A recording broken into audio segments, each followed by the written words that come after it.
ketika mau masuk ke dalam rumah itu sebetulnya udah kayak dikasih firasat gitu. Masuk ke dalam rumah udah dikasih firasat mau masuk itu udah ada ular hitam di depan rumah gitu kan. Tapi yang gue dengar waktu itu bukan suara langkah kaki yang normal. Jadi itu kayak apa sih? Bunyi ketukan. Bukan ketukan, kayak debum gitu, keras banget. Jadi kayak sekali langkah tuh kayak boom. Iya. Kakinya itu tuh yang gue lihat itu emang nggak ada kaki tapi kayak jubah hitam gitu, jubah hitam. Dan yang gue lihat itu yang benar tadi gue ceritain di awal, itu sosok biarawati hitam, pakai baju hitam, semua hitam, putihnya cuma di bagian garis kepalanya ini doang.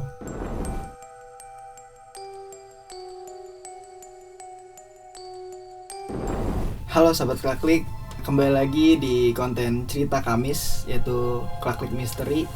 Kali ini kita udah bersama rekan kerja kita lagi, yaitu Mas Andreas. Bisa saya apa dulu? Halo, saya Andes. Okay. Jadi mau tahu ceritanya kayak gimana? Langsung aja.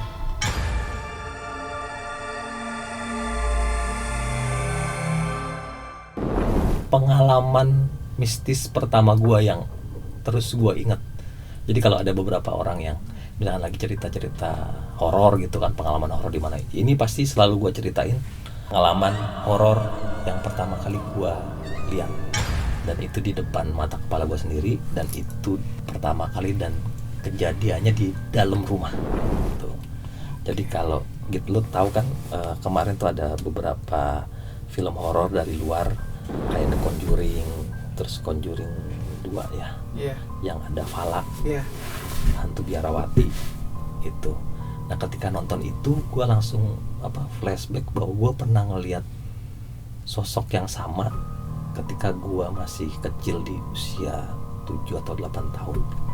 Jadi gue amazed banget ketika gue nonton itu, ke orang-orang baru heboh gitu kan, sementara itu adalah pengalaman pertama gue ngelihat sosok, nggak tahu tuh setan, hantu atau makhluk astral bilangnya gitu kan.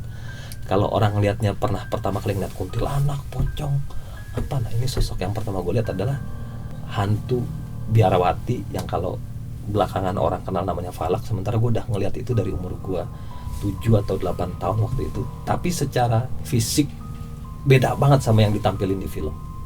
Oke, bedanya gimana tuh? Nah, gue cerita dulu ya, kronologisnya.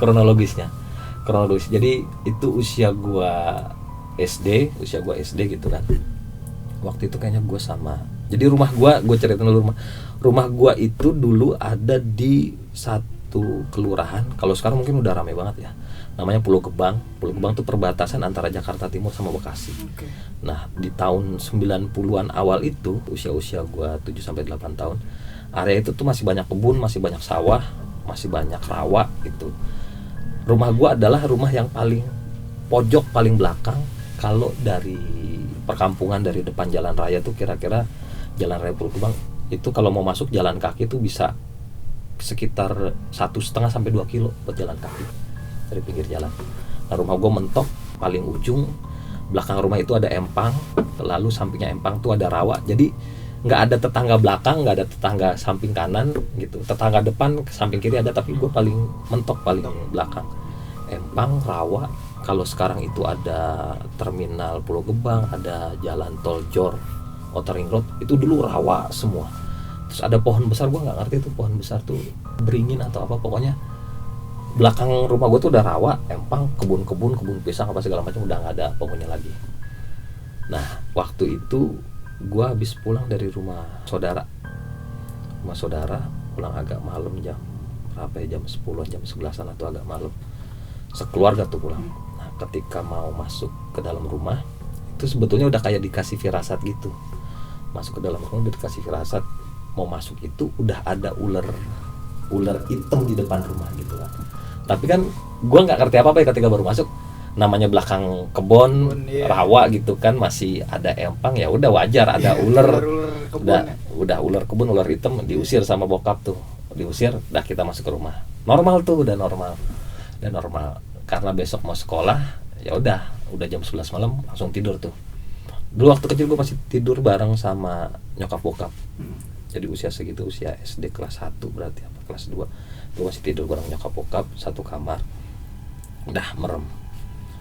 Gue nggak ngerti sekitar jam berapa tuh, nggak lama gue merem. Jadi rumah gue tuh ada 2 lantai gitu kan.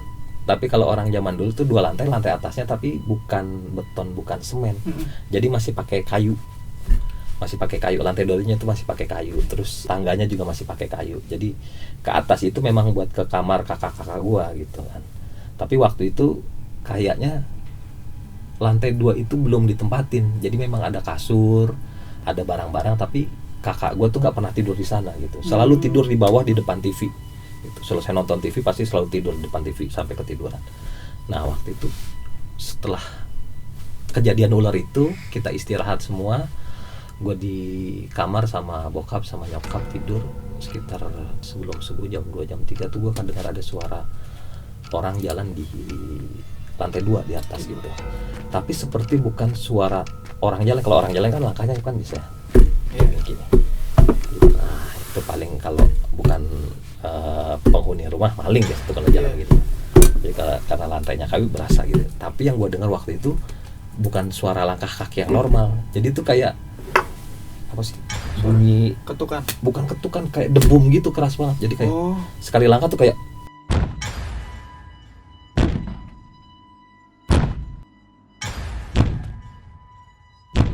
nah gue bingung kenapa yang ngedenger itu cuma gue. Yang ngedenger suara itu cuma gue tuh. Malam Kan jam 11 malam jam pulang 11. Ada kejadian ular itu tadi depan rumah di teras. Setelah itu langsung pada istirahat. Nah pas tidur itu, nah namanya anak kecil penasaran dong. Anak kecil penasaran, nyokap bokap udah tidur gitu kan. Ya namanya nggak pernah menemukan kejadian aneh gitu kan. Kejadian aneh udah iseng keluar kamar ngintip gitu. Bener, suaranya tuh makin ngedekat ke arah tangga. Nah, turunlah itu suara dari atas turun ke tangga itu. Makin ngedekat. Kalau orang turun dari tangga kan biasa yang kita lihat kan apa dulu? Kakinya dulu nih. Kaki dulu. Kakinya itu tuh yang gue lihat itu emang nggak ada kaki tapi kayak jubah hitam gitu, jubah hitam. Nah di bawah tangga itu persis itu ruang lemari sama kulkas di situ, deketan sama ruang dapur gitu. Udahlah, gue depan kamar gue buka, gue berdiri depan kamar itu langsung satu garis lurus sama anak tangga gitu, satu garis lurus sama anak tangga. Gue jadi ngeliat benar-benar perlahan-lahan tuh si sosok itu turun, jubah hitam. Gue nggak tahu dulu kepalanya apa, sampai akhirnya pas dia ngedeket ke arah pintu baru kelihatan sosoknya. Dan yang gue lihat itu yang benar tadi gue ceritain di awal, itu sosok biarawati hitam, pakai baju hitam, semua hitam, putihnya cuma di bagian garis kepalanya ini doang. Tingginya lebih dari 2 meter. Gede banget dong. Tingginya lebih dari 2 meter. Terus badannya nggak sekurus Falak itu, badannya gede banget. Jadi bener-bener bongsornya tuh bongsor banget, kayak satu pintu itu udah kayak ketutupan sama badannya dia gitu. Dan hadap-hadapan ke gua, tatap-tatapan mata ke gua kan nggak. Ini pengalaman pertama gua ketemu. Sosoknya mukanya hancur atau? Nggak, mukanya clean pucet gitu, clean pucet gitu kan. Hadap-hadapan, gue udah nggak perhatiin lagi mukanya. Yang gue inget cuma sosoknya, badannya gede, lebih dari 2 meter, pakai baju biarawati gitu. Udah dari situ gue langsung masuk ke kamar lagi. Gue langsung tarik selimut, sebelah gue bokap gue pura-pura tidur. Gue berharap bahwa itu makhluk tadi nggak ngelihat gue gitu. Karena kan gue berdiri depan pintu, ini makhluknya di sini nih, tingginya 2 meter lebih gitu. Gue udah langsung masuk kamar, tarik selimut, udah ngedekep di samping bokap. Gue udah pura-pura tidur berharap itu makhluknya pergi. Gue pikir udah pergi gitu, tapi itu makhluk ternyata dari langkah kakinya ngedekat ke arah gue, jadi balik lagi. Masuklah itu ke dalam kamar. Gua ngerasain bahwa itu makhluk masuk ke dalam kamar. Itu makhluk ada di samping gua gitu kan. Gua udah takut, gua mau diapain. Itu udah baca-baca segala macam doa lah, itulah gua udah baca doa Bapa Kami apalah segala macam, udah gua bacain tuh semua yang gua tahu aja zaman kecil. Udah akhirnya itu makhluk berdiri di samping gua. Terus tiba-tiba kaki gua, kalau anak kecil tidur kan kadang kakinya suka ngasal ya. Kaki gua dibenerin, terus selimut gua ditarik lagi. Habis itu pergi tuh malu. Selesai. Udah deg-degannya udah kayak apaan tau lah itu.